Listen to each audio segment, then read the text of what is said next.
Le moment qui a vraiment focalisé l'attention dans les médias, que l'on a vu tourner en boucle, que l'on a décortiqué, mais vous avez, vous, capté un autre moment, Salia? Oui, en fait, ce qui a tourné partout, c'est la petite phrase sur le costard.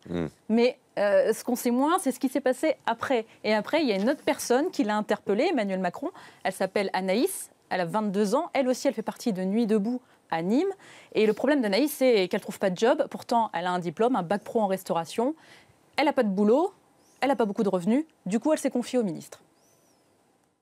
Je me demande sincèrement, monsieur Macron, je ne sais pas comment je vais faire.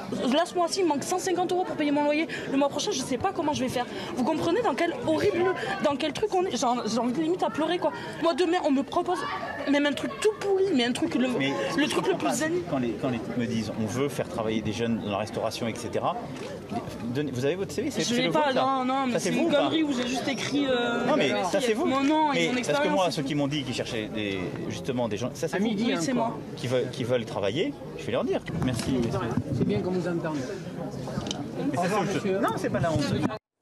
Alors, elle a interpellé le ministre, on lui voit laisser ses coordonnées. Que s'est-il passé ensuite alors? Mais en fait, elle lui a laissé ses coordonnées sur un bout de papier. Ça, c'était vendredi dernier. Et hier matin, 10h30, Anaïs reçoit un coup de téléphone. Au bout du fil, une dame qui se présente comme la secrétaire du cabinet d'Emmanuel Macron. Elle lui demande de lui envoyer par mail son CV, les coordonnées de son pôle emploi, le nom de son conseiller Pôle emploi et le domaine dans lequel elle aimerait trouver un job. Alors évidemment, Anaïs, elle est toute contente. Elle m'a dit au téléphone, bientôt, c'est carrément Emmanuel Macron qui va m'appeler. Elle est ravie. Donc on se dit qu'il faudrait que le Pôle emploi de Nîmes devrait se préparer un petit coup de pression là, dans les jours à venir par le ministère de l'économie.